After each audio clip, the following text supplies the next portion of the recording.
एक home maker कितनी भी हार्ड वर्किंग क्यों ना हो, कभी ना कभी वो लेजी मोड में आ ही जाती। सोचिए, सुबह से रात तक रिस्पॉन्सिबिलिटी का पहाड़, झाड़ू, कपड़े, बर्तन, बच्चे, हस्बैंड और न जाने क्या क्या। और फिर कोई बोले तुम्हारा सही है, तुम्हें तो घर पे ही रहना होता है, तुम्हें करना ही क्या होता है। बस यहीं से स्टार्ट होता है एक होम मेकर का लेजी मोड। किसी किसी मॉर्निंग हम सुबह उठते ही सोचते हैं बस आज तो पूरा घर चमकाना है, चाहे कुछ भी हो जाए। लेकिन 5 मिनट के बाद ऐसा क्या हो जाता है कि बस मूड ही चेंज हो जाता है और फिर हम सोचते हैं कि चलो आज रहने दो, कल कर लेंगे। और बस कल कल कल के चक्कर में हम अपना काम इतना टालते जाते हैं कि उस काम का पहाड़ बन जाता है और फिर वो काम करना मुश्किल नहीं, नामुमकिन लगने लगता है। और कुछ काम तो ऐसे भी होते हैं जो हम सोच रहे होते हैं कि हम करेंगे, लेकिन क्योंकि हमने इतना सोच लिया होता है उस काम के बारे में कि वो काम हमें बोरिंग लगने लगता है या फिर यूजलेस लगने लगता है और फिर हम वो काम करते ही नहीं हैं। घर के डेली चोर्स के अलावा जो भी एक्स्ट्रा काम हम करते हैं, जैसे कि लॉन्ड्री या फिर कभी कभी हम अपने कबर्ड्स भी ठीक करते हैं, किचन की एक्स्ट्रा और डीप क्लीनिंग करते हैं, अपने रूटीन में पंक्चुअलिटी लाएं और डिसिप्लिन लाएं। हमेशा उस काम को प्रेफरेंस दें जो इम्पोर्टेंट है और उसके बाद उससे कम इम्पोर्टेंट वाली चीज और फिर उससे कम, फिर उससे कम। कभी कभी ऐसा होता है कि जो काम ज्यादा जरूरी नहीं होता है हम उस काम में पहले लग जाते हैं और जो हमारा इम्पोर्टेंट काम है वो रह जाता है और हम इतने टायर्ड हो जाते हैं कि वो इम्पोर्टेंट काम हम कर ही नहीं पाते या फिर बहुत ज्यादा डीले कर देते हैं। कभी कभी एक होम मेकर को लेजी फील कराने में घर के अदर मेंबर्स भी रिस्पॉन्सिबल होते हैं। हम कोई रेसिपी कहीं से सीख कर आते हैं या हम यूट्यूब से देखकर बहुत दिल से वो रेसिपी बनाते हैं कि घर के सभी मेंबर को ये बहुत पसंद आने वाला है, लेकिन लैक ऑफ एप्रिसिएशन और उल्टा ये सुनने को मिल जाता है कि खाने में नमक कम है या फिर खाना पसंद नहीं आया। इससे हमारा दिल बहुत छोटा हो जाता है और अगली बार जब हम कुकिंग करते हैं तो हमारा मन लेजी हो जाता है और हमें कुकिंग करने में बिल्कुल भी दिल नहीं लगता, क्योंकि हम मन ही मन ये एक्सेप्ट कर चुके होते हैं कि इस बार भी किसी को खाना पसंद आने वाला नहीं है, फालतू के एफर्ट्स लगाना बेकार है। Third and very important reason why we feel lazy is mental peace.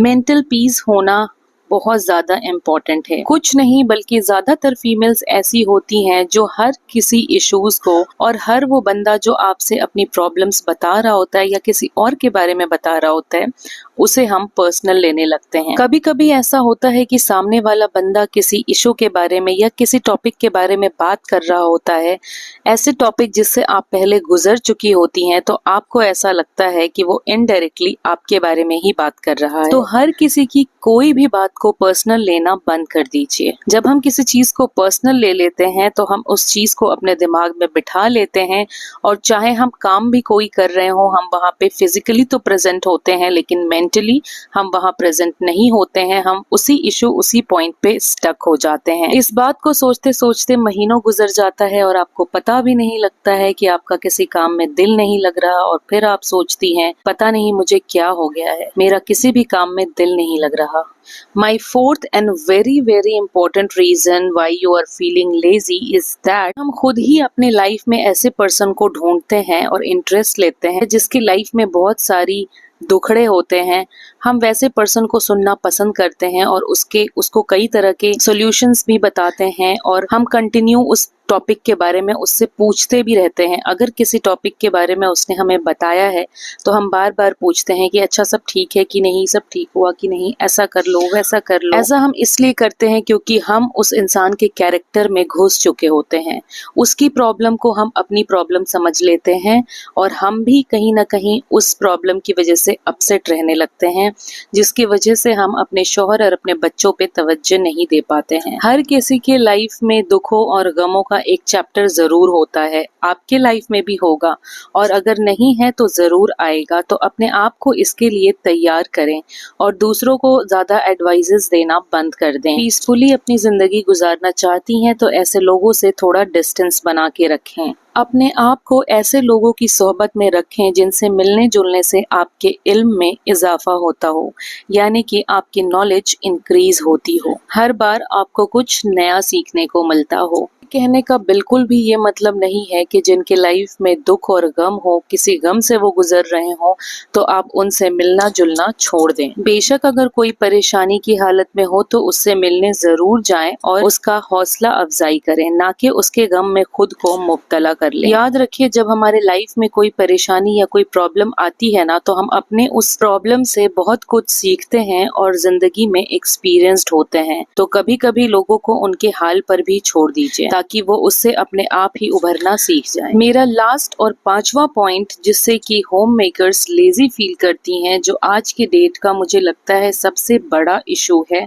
वो है स्क्रॉलिंग योर फोन और स्क्रीन। आज के डेट में फोन स्क्रॉल करना सिर्फ बच्चों के ही इश्यूज नहीं है। बच्चों के इश्यूज इसलिए नजर आते हैं क्योंकि हम हर वक्त उन्हें वॉच कर रहे होते हैं और हमें पता होता है कि स्क्रीन टाइम की वजह से हमारा बच्चा टाइम से नहा नहीं रहा, टाइम से खा नहीं रहा, टाइम से होमवर्क नहीं कर रहा, स्क्रीन की वजह से उसका पढ़ने में दिल नहीं लग रहा, लेकिन हम अपने आप को गाइड करना भूल जाते हैं। नतीजा ये होता है कि हम इतना ज्यादा स्क्रीन टाइम दे देते हैं कि हम अपना सारा काम डीले कर देते हैं और डीले करने की वजह से हम लेजी फील करने लग जाते हैं और फिर हमारा काम करने में दिल नहीं लगता। हर वक्त फोन स्क्रॉल करने से अच्छा है आप कोई प्रोडक्टिव चैनल्स, कुछ ऐसे चैनल्स को सब्सक्राइब करके रखें जिनके वीडियो से आपको कुछ सीखने को मिलता हो, ताकि आपके फीड में उन्हीं की वीडियोस आए। यूट्यूब भी इतना स्मार्ट है कि उसे अपने एनालिटिक्स से पता चल जाता है कि कौन बंदा वेला बैठा है, यानी कि खाली बैठा है, जिसे फालतू की वीडियोस दिखानी है, तो वो वैसे ही वीडियोस हमें रिकमेंड करने लगता है। इसलिए कुछ ऐसी वीडियोस देखें जिससे आप कुछ सीखते हो। हमेशा याद रखिए कि 90% हमारे इश्यूज ना टाइम की कमी की वजह से आती है।